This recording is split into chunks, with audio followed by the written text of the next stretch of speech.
नमस्कार, मैं डॉक्टर प्रशांत Bhardwaj PYM channel के माध्यम से आप सभी का स्वागत करता हूं। आज हमारे साथ जुड़ रही हैं श्रीमती लक्ष्मी कश्यप जी। मुंशी प्रेमचंद की कहानी ईदगाह के साथ। जैसा कि हम सभी जानते हैं, आज ईद है। आप सभी को इस मीठी ईद की मीठी मीठी शुभकामनाएं। ज़्यादा समय न लेते हुए आप सभी के लिए ईदगाह कहानी को लेकर आए हैं। ईदगाह कहानी एक ऐसे कोमल हृदय वाले बालक की जिसने अपनी गरीब ईद को भी बड़ी मीठी, यादगार और शैक्षिक ईद में बदल दिया। इतना प्रेम, इतनी मधुरता, यही तो हमारे त्योहारों का सौंदर्य है। और इसी सौंदर्यता को फिर से एक बार हमारे मध्य में पुरानों के लिए, हमारे दिल में बैठाने के लिए मुंशी प्रेमचंद जी की इस कहानी को लेकर आ रही हैं हिंदी की निरंतर 30 वर्ष से भी अधिक सेवा करने वाली श्रीमती लक्ष्मी कश्यप जी। आइए इनका स्वागत करें। न जाने हम जैसे कितने ही छात्रों का जीवन इन्होंने हिंदी से प्रकाशमय किया होगा। इनके सम्मान में, इनके प्रेम में इस कहानी का श्रवण करें और इसी के साथ साथ मुंशी प्रेमचंद जी को भी श्रद्धांजलि दें और ईदगाह को सुनकर अपनी ईद को एक मीठी ईद में बनाएं। ऐसी मैं आशा करता हूं कि आपकी ये ईद पिछली ईदों से भी मीठी और अच्छी हो और आने वाली ईदें और भी मीठी और भी अच्छी हो और हमें जल्द से जल्द इस कोरोना जैसी महामारी से मुक्ति मिले। इस दुआ के साथ आप सभी को ईद की मुबारकबाद। आ रही हैं श्रीमती लक्ष्मी कश्यप ईदगाह कहानी के साथ। धन्यवाद। आज की कहानी सुनाने से पहले मैं ये बताना चाहूँगी कि ये कहानी मेरे जीवन से और मेरे जैसे न जाने कितने लोगों के जीवन से जुड़ी हुई है। ईद का त्योहार हमारे लिए खुशियों का पैगाम लेकर आता था, दुल्हन की तरह सज जाता था और ये बाजार मेरे जैसे सभी बच्चों को अपनी ओर लुभाता था, हमें अपनी ओर बुलाता था। कहीं हिंदू और कहीं मुसलमान का नामो निशान नहीं होता था। हम सब एक थे और आज भी उसी तरीके से खुशियों से, प्रेम से, सौहार्द से ईद का त्योहार मनाते हैं। क्या वो आज मैं आपको महान कथाकार, उपन्यासकार मुंशी प्रेमचंद जी द्वारा रचित कहानी ईदगाह सुनाने जा रही हूँ। महान लेखक अपनी इस कहानी में मुंशी जी ने बाल मनोविज्ञान का, तत्कालीन परिस्थितियों का और भारतीय ग्रामीण संस्कृति का बड़ा ही यथार्थ, मर्मस्पर्शी चित्रण किया है। चलिए अब मैं अपनी कहानी शुरू करती हूँ, ईदगाह। मगर कहानी सुनाने से पहले मैं अपने सभी सुनने वालों से गुजारिश करना चाहूँगी कि वो मुंशी प्रेमचंद जी द्वारा लिखित इस कहानी को उतने ही भावपूर्ण रूप से सुने जितना कि मुंशी जी ने इसे लिखा है। रमजान के पूरे 30 रोजों के बाद ईद आई है। कितना मनोहर, कितना सुहावना प्रभात है। वृक्षों पर कुछ अजीब हरियाली, अजीब रौनक है। आसमान पर लालिमा छाई हुई है। आज का सूर्य देखो कितना प्यारा है, कितना शीतल, कितना मनोहर, मानो संसार को ईद की बधाई दे रहा हो। गांव में कितनी हलचल है। ईदगाह जाने की तैयारियां जो हो रही हैं। किसी के कुर्ते में बटन नहीं तो वह पड़ोस से सुई धागा लेने दौड़ा जा रहा है, तो कोई तेली के घर से तेल लेने, कोई बैलों को जल्दी जल्दी सानी दे रहा है। अरे ईदगाह से लौटते समय दोपहर जो हो जाएगी। 3 कोस का पैदल रास्ता, फिर सैकड़ों लोगों से मिलना जुलना, गले मिलना। लड़के सबसे ज्यादा पसंद हैं। किसी ने 1 रोजा रखा, वह भी दोपहर तक, और किसी ने वह भी नहीं रखा। मगर ईदगाह जाने की खुशी तो उन्हीं के हिस्से की चीज हो जैसे। रोजे तो बूढ़े लोगों के लिए होंगे, उनके लिए तो आ गई, लो ईद आ गई। बस अब जल्दी पड़ी है कि लोग जल्दी जल्दी ईदगाह क्यों नहीं चलते हैं। इनको इसकी चिंता नहीं कि घर में दूध शक्कर है या नहीं, बस इन्हें तो सिवैयां खानी है बस। इनको तो ये नहीं मालूम कि अब्बा क्यों चौधरी के घर दौड़े दौड़े जा रहे हैं। उन्हें ये भी नहीं पता कि चौधरी अगर अपनी आंखें बदल ले तो सारी ईद मुहर्रम में बदल जाए। बस उनकी तो जेबों में कुबेर का खजाना भरा है और अपनी जेबों से निकालकर उसे बार बार गिनते हैं और खुश होते हैं कि इन अनगिनत पैसों से खिलौने, मिठाइयाँ, बिगुल, गेंद और न जाने क्या क्या लेंगे। और सबसे ज्यादा प्रसन्न है ये हामिद, 4 साल का गरीब दुबला पतला लड़का, जिसका बाप गत वर्ष हैजे की भेंट चढ़ गया और माँ न जाने क्यों पीली पड़ती गई और एक दिन संसार से विदा हो गई। अब हामिद अपनी बूढ़ी दादी अमीना की गोद में सोता है। उसके अब्बा रुपए कमाने गए हैं और बहुत सारी थैलियां लेकर आएंगे, और अम्मी जान अल्लाह मियाँ के घर से उसके लिए अच्छी अच्छी चीजें लाने गई हैं, और इसीलिए हामिद प्रसन्न है। आशा बड़ी चीज है, और वह भी बच्चों की आशा। उनकी कल्पना तो राई को पर्वत बना लेती है। हामिद के पांव में जूते नहीं, सिर पर पुरानी सी टोपी जिसका गोटा काला पड़ चुका है। मगर हामिद प्रसन्न है कि जब अब्बा जान थैलियां और अम्मी जान नियामतें लेकर आएंगी तब सारे अनवान निकाल लूंगा। तब देखूंगा कि महमूद, मोहसिन, नूरे और सम्मी कहाँ से इतने पैसे लाएंगे। उधर अभागिन अमीना कोठरी में बैठी रो रही है। आज ईद का दिन है और घर में दाना भी नहीं। आबिद होता तो क्या ईद ऐसे आती और चली जाती। किसने बुलाया इस मरी निगोड़ी ईद को। इस घर में इसका कोई काम नहीं है। लेकिन हामिद को तो जीने मरने से कोई काम ही नहीं था। उसके अंदर प्रकाश और बाहर आशा। विपत्ति अपना सारा दल बल लेकर आए तो हामिद की आनंद भरी चितवन उसको विध्वंस कर देगी। हामिद अंदर जाकर दादी से कहता है, तुम डरना नहीं अम्मा, मैं सबसे पहले लौट आऊंगा, बिल्कुल न डरना। अमीना का दिल जैसे कचोट रहा था। गांव के बच्चे अपने अपने बाप के साथ जा रहे हैं। हामिद का बाप अमीना के सिवा कौन है। उसे अकेले कैसे जाने दे। भीड़ भाड़ में बच्चा कहीं खो जाए तो नहीं, अमीना उसे यूं न जाने देगी। नन्ही सी जान 3 कोस कैसे पैदल चलेगा। पैरों में छाले पड़ जाएंगे। जूते भी तो नहीं है गरीब के पास। वह साथ होती तो थोड़ी देर गोद में उठा लेती। लेकिन यहां सिवैयां कौन पकाएगा। उस दिन फहीमन के घर जाकर कपड़े सिले तो 8 आने मिले थे। अठन्नी को ईमान की तरह बचाती रही इसी ईद के लिए। हामिद के लिए कुछ नहीं तो 2 पैसे का दूध तो चाहिए ही था। अब कुल 2 आने पैसे बचे थे। 3 पैसे हामिद की जेब में और 5 अमीना के बटुए में। उस पर ये ईद का त्योहार अल्लाह ही बेड़ा पार लगाए। धोबिन, मैतराइन, चूड़ीहारिन सभी तो आएंगी। सभी को सिवैयां चाहिए। किस किस से मुंह चिराएगी। खैर, साल भर का त्योहार है। जिंदगी खैरियत से रहे, बच्चे को खुदा सलामत रहे, ये दिन भी गुजर जाएंगे। गांव का मेला चला जा रहा था। बच्चों के साथ हामिद भी था। लोग इतने धीरे धीरे क्यों चल रहे हैं। हामिद के पैरों में तो जैसे पंख लग गए थे। शहर का दामन आ गया था। सड़कों के दोनों ओर पक्की इमारतें, पेड़ों पर आम और लीचियां लदी हुई थी।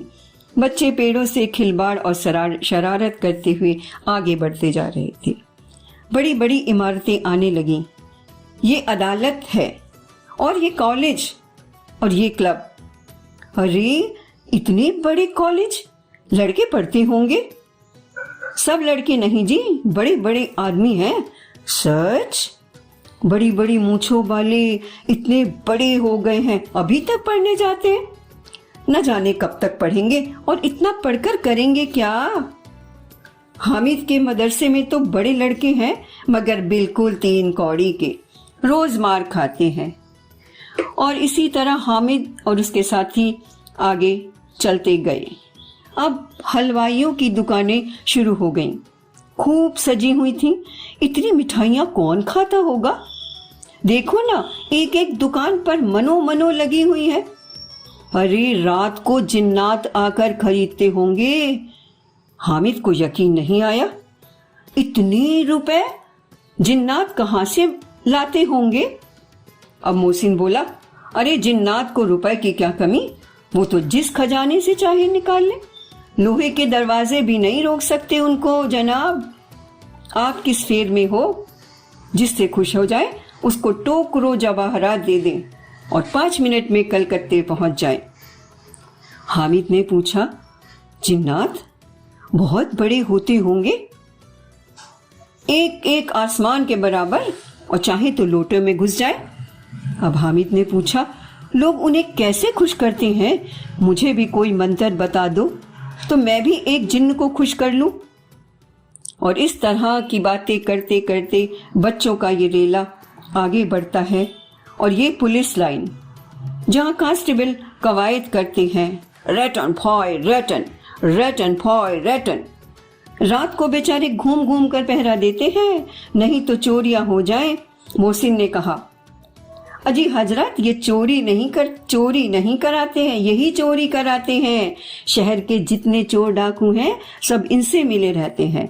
रात को तो ये चोरों से कहते हैं चोरी करो, और आप दूसरे मोहल्लों में जाकर जागते रहो पुकारते रहते हैं। मेरे मामू कांस्टेबल हैं, 20 रुपए महीना पाते हैं और 50 रुपए अपने घर बेचते हैं। बच्चों की ये टोली आगे बढ़ती जा रही थी कि बस्ती घनी होने लगी। ईदगाह जाने वालों की टोलियां नजर आने लगी। एक से एक भड़कीले कपड़े पहने हुए थे, कोई इक्के पर, कोई टांगे पर, कोई मोटर पर, और सभी इत्र में बसे हुए, सभी के दिलों में उमंग। ग्रामीणों का ये दल अपनी विपन्नता से बेखबर संतोष और धैर्य में मगन चला जा रहा था। बच्चों के लिए तो शहर की सारी चीजें अनोखी थीं। जिस चीज को ताकते तो बस ताकते ही रह जाते।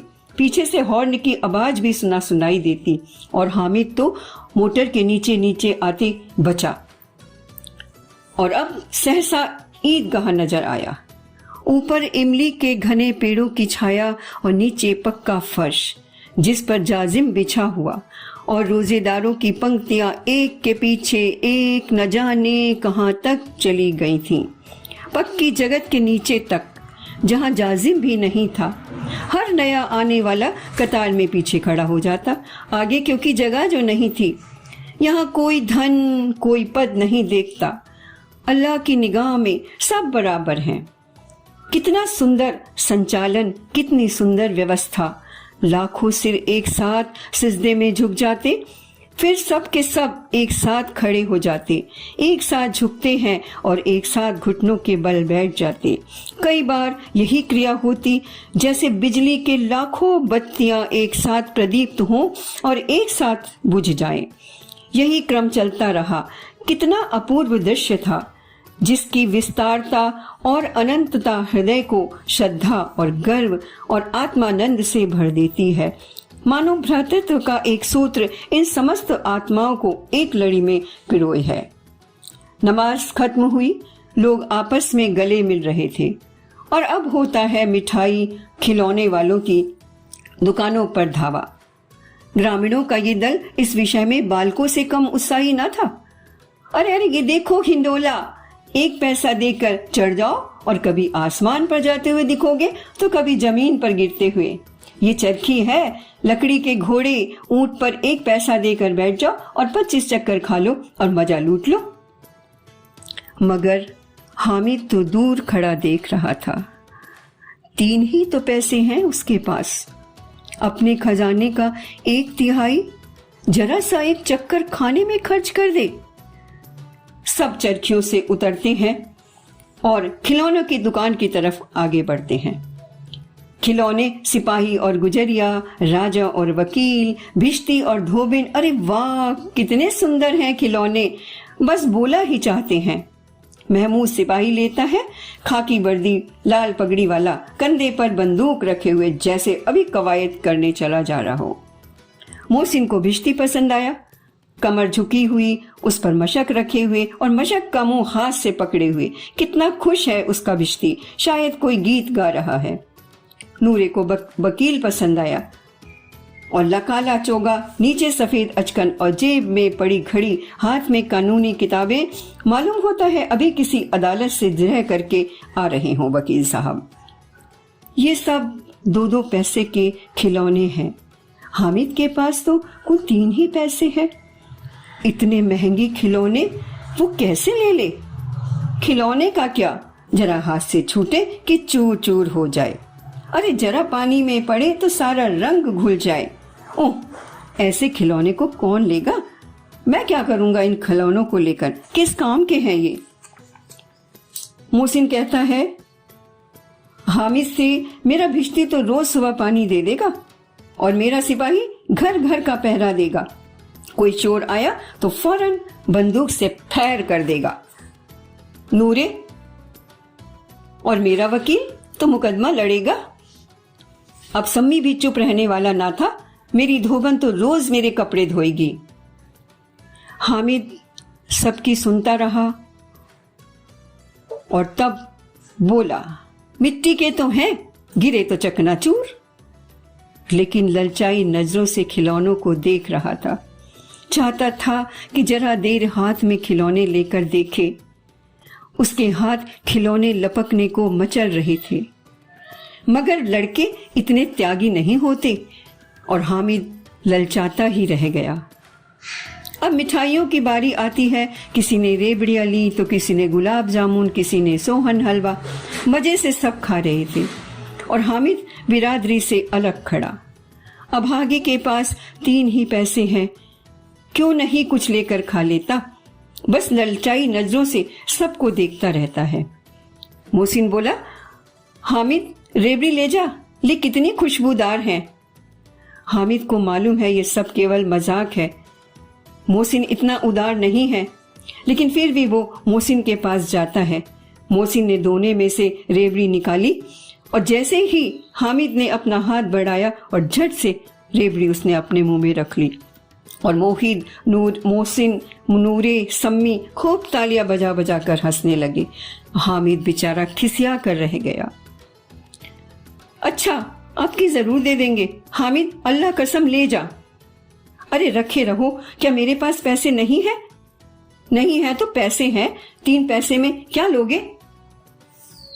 अरे इसमें कितनी बुराइयां हैं। मिठाई कौन सी बड़ी नेमत है, किताबों में तो इसके लिए बुरा ही बुरा लिखा है। इस पर मोहित ने तपाक से कहा, दिल में तो कह रहे होगे कि मिल जाए तो खा ले, अपने पैसे क्यों नहीं निकाल लेते?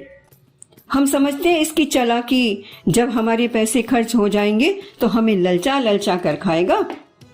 मिठाइयों के बाद कुछ लोहे की दुकानें सजी हुई थीं, जिन पर कुछ लोहे की चीजें, कुछ गिलट, कुछ नकली गहनों की चीजें रखी हुई थीं। लड़कों के लिए ये किसी काम की नहीं थी। वो सब आगे बढ़ गए। हामिद लोहे की दुकान पर रुक जाता है। कई चिमटे रखे होते हैं। उसे ख्याल आया कि दादी के पास चिमटा नहीं है। तभी से रोटियां उतारती है तो हाथ जल जाता है। अगर वह चिमटा ले जाकर दादी को दे देगा तो कितनी खुश होगी। फिर उनकी उंगलियां भी नहीं जलेंगी और घर में एक काम की चीज भी हो जाएगी। कितनी खुश होगी। खिलौनों का क्या फायदा, जरा देर की तो खुशी है, फिर तो खिलौनों की तरफ कोई आंख भी उठाकर नहीं देखता। घर पहुंचते पहुंचते ही टूट फूट कर सब बराबर। मगर ये चिमटा तो बड़े काम की चीज है। रोटियां तवे से उतार लो, चूल्हे पे सेक लो, कोई आग मांगने आए तो झट चूल्हे में से आग निकाल कर दे दो। अम्मा बेचारी को कहाँ फुर्सत कि वो बाजार आए और अपने लिए चिमटा खरीदे। रोज हाथ जलाती है। हामिद के सभी साथी आगे बढ़कर सबील पर शरबत पी रहे थे। देखो सब कितने लालची हैं, सब के सब शरबत पी रहे हैं। इतनी मिठाइयाँ ली, मुझे किसी ने एक ना पूछा कि हामिद एक ले लो, और कहते हैं कि मेरे साथ खेलो, मेरा ये काम कर दो। अब अगर किसी ने एक भी काम करने को कहा तो पूछूंगा, खाए मिठाइयाँ, आप ही मुंह सड़ेगा, फोड़े फुंसियाँ निकलेंगी, मेरी जुबान क्यों खराब होगी। अम्मा चिमटा देखेंगी तो दौड़ कर मेरे हाथ से ले लेंगी और कहेंगी, मेरा बच्चा अम्मा के लिए चिमटा लाया है। हजारों दुआएं देंगी और फिर पड़ोस की औरतों को दिखाएंगी। सारा गांव कहेगा, हामिद तो चिमटा लाया है। बड़ों की दुआएं सीधे अल्लाह के दरबार में पहुंचती हैं और सीधी सुनी जाती हैं। मेरे पास पैसे नहीं हैं, तभी तो मोहसिन महमूद मुझसे ऐसी बातें बनाते हैं। मैं भी इन्हें मिजाज दिखाऊंगा। खेल खिलौने और खाए मिठाइयाँ, खेले खिलौने और खाए मिठाइयाँ। मैं नहीं खेलता खिलौनों से। मैं किसी का मिजाज क्यों सहूं? किसी से कोई मांगने थोड़ी जाता हूँ। आखिर अब्बा जान कभी ना कभी तो आएंगे, अम्मा भी आएंगी। फिर इनसे पूछूंगा कि कितने खिलौने लोगे बच्चों। एक एक को एक एक टोकरियां खिलौने दूंगा और दिखा दूंगा कि दोस्तों के साथ कैसा सुलूक किया जाता है। ये नहीं कि एक पैसे की रेबड़ियां ली तो चिड़ा कर खाने लगे। सब के सब हंसेंगे कि हामिद तो चिमटा लाया है। हंसे मेरी बला से हंसे। और उसने दुकानदार से पूछा, ये चिमटा कितने का है? दुकानदार ने उसकी ओर देखा कि साथ में कोई आदमी तो है नहीं और उससे कहा, तुम्हारे काम का नहीं है जी। बिकाऊ है कि नहीं? अरे बिकाऊ क्यों नहीं है?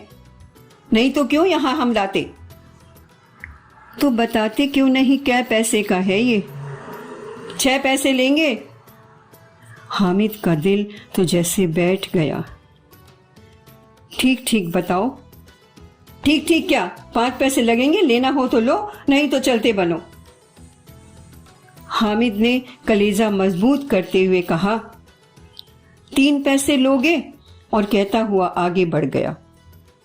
लेकिन दुकानदार ने आवाज लगाई, लड़के आओ और चिमटा ले जाओ।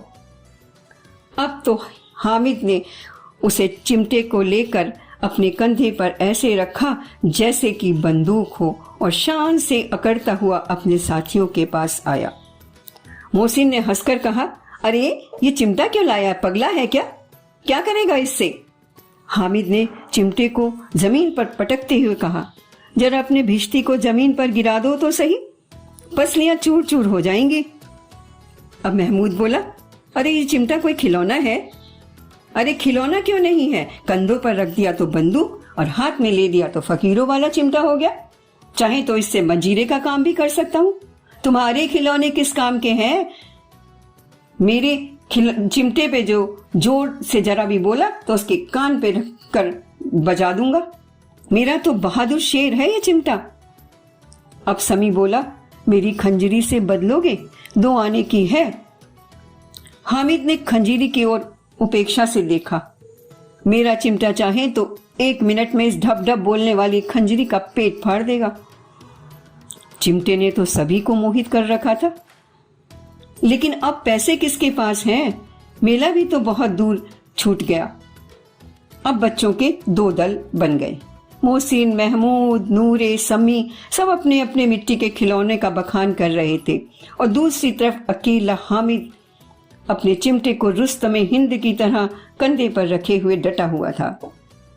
मोहसिन बोला, तुम्हारा चिमटा पानी तो नहीं भर सकता?